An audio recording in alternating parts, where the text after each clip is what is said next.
Olá, neste vídeo a gente vai ver um resumo do procedimento para realização de testes de hipótese. Então, nessa disciplina, uma grande parte da disciplina nós vamos realizar testes de hipótese. Então, a gente vai fazer aqui uma revisão das etapas do teste de hipótese.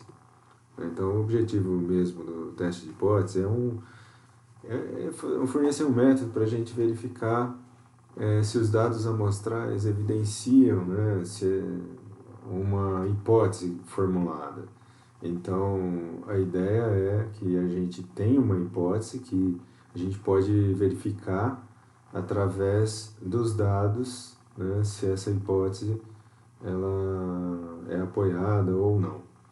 Não é? Então, o procedimento estatístico ele vai ajudar a gente para verificar essa hipótese que a gente tem.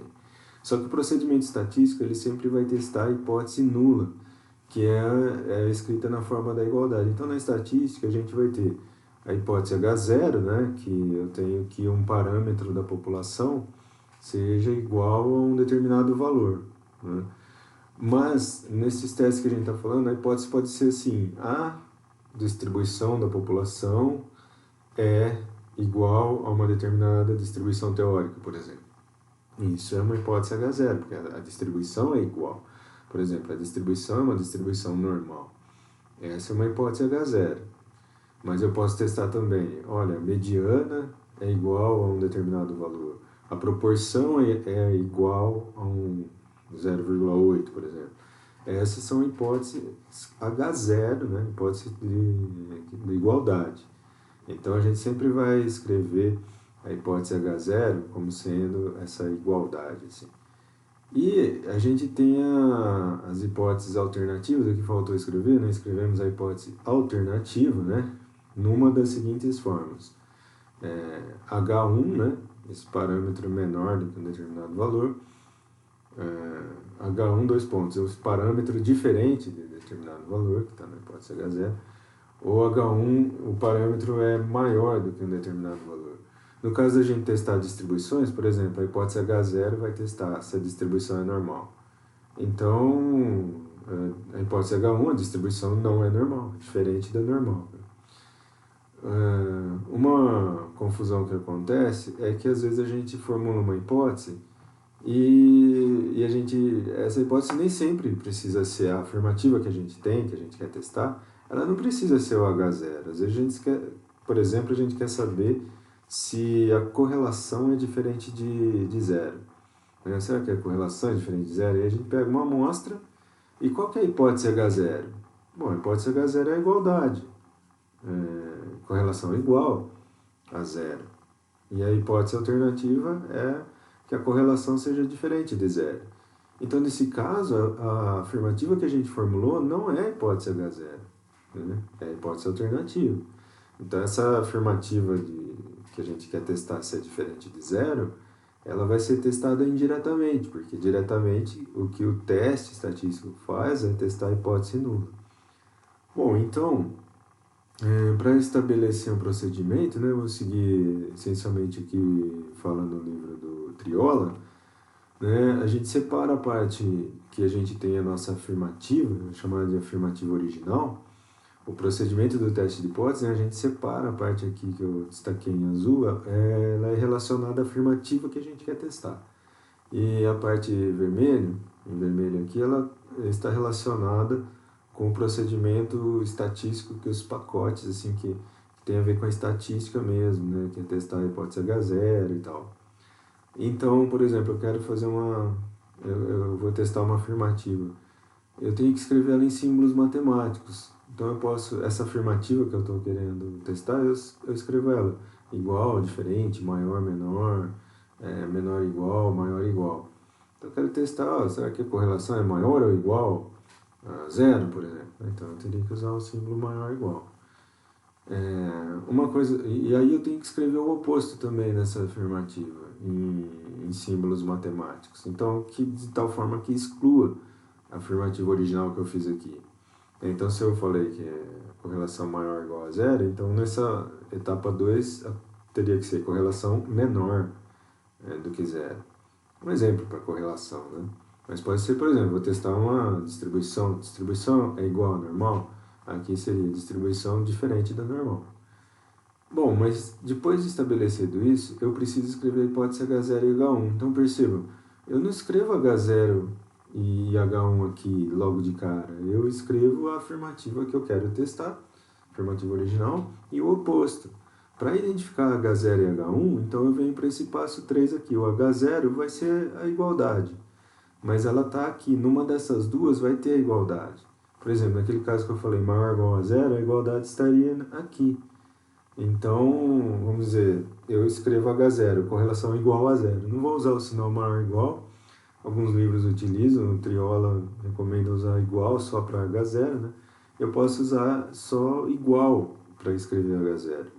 E a hipótese alternativa vai ficar claro qual delas que é uma daquelas três. Ó.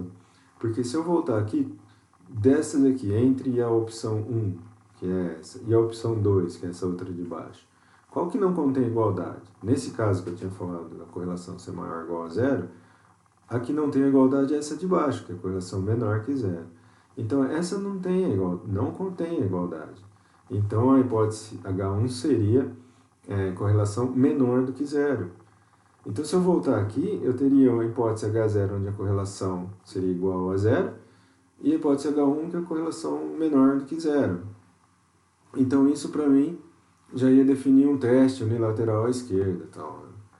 Bom, uma vez definido H0 e H1, a gente tem que ver qual é o tipo do teste, né, que vai ser realizado e calcular a estatística teste. Depois do cálculo da estatística teste, a gente tem que ver então se a hipótese H0 vai ser rejeitada ou não. Para isso, né, tem duas formas. Uma é o teste que compara o valor da estatística teste com os valores críticos, né, o mais tradicional, vamos dizer assim. E se a estatística teste estiver na região crítica, então a gente rejeita a hipótese H0. Né? Agora, se não rejeita a hipótese H0. Então, nessa etapa 6, eu só preciso saber se eu rejeito ou não a hipótese H0. Com isso, eu tenho que me basear com a estatística teste, né? Comparando ela com valores críticos. Mas também eu posso, a partir da estatística teste, calcular o valor P. Né? E aí, se esse valor P for menor que alfa, que é a significância que foi estabelecida, então eu rejeito a hipótese H0. Agora, se o valor P for maior do que o alfa, então não rejeita a hipótese H0. Então, esse nível de significância alfa, eu estabeleço ele primeiro, né? A partir desse nível de significância alfa, eu posso calcular a região crítica, os valores críticos, né? E proceder com esse passo 6.A, comparar a estatística teste com os valores críticos. Ou então, dado o nível alfa, não preciso calcular valores críticos, mas eu tenho que ter o valor P. E aí comparar o valor P diretamente com alfa. Né? Mas o importante nesse passo 6 é rejeitar ou não a hipótese H0. Bom, mas a gente está interessado, né, na afirmativa original que a gente fez lá. E para isso eu tenho que retomar essa afirmativa original e estabelecer uma conclusão.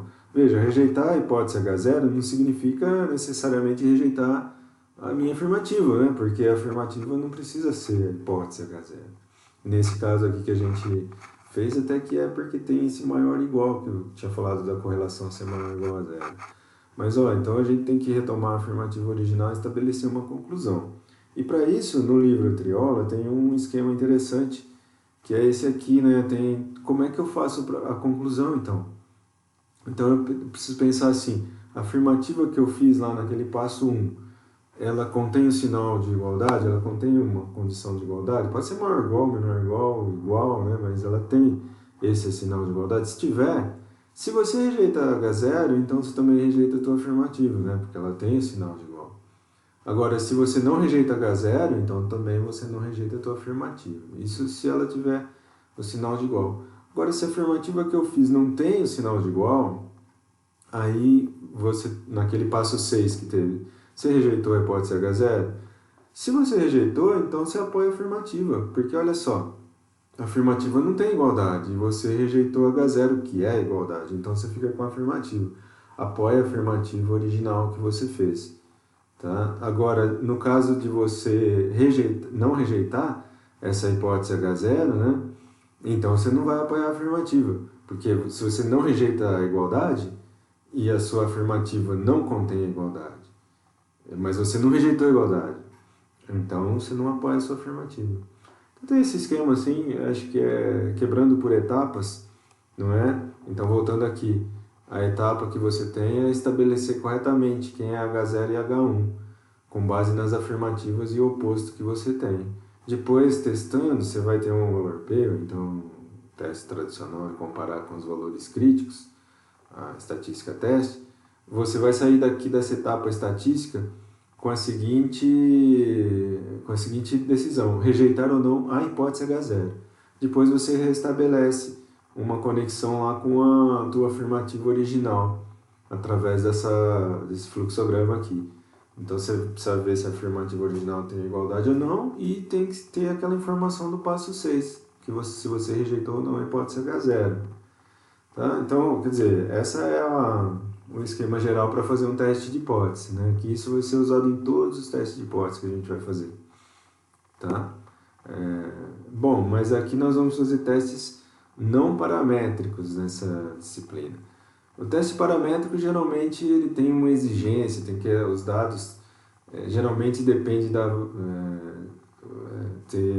tem que assumir normalidade, testes paramétricos, né?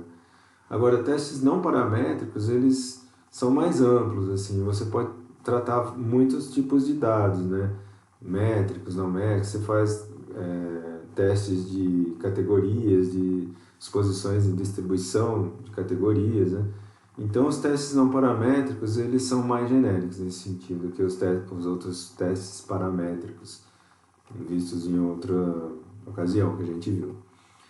Então, aqui, para concentrar um pouco mais nos testes não paramétricos, são muitos testes, mas nós vamos estudar só esses que estão marcados em azul aqui. Os testes paramétricos a gente viu em estatística 1, na verdade, introdução em estatística aplicada a 1. Aqui em estatística 3 a gente vai ver esses testes.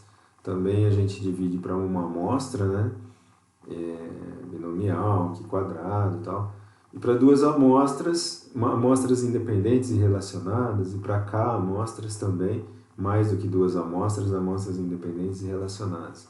Então é isso, os testes não paramétricos que a gente vai explorar nessa disciplina.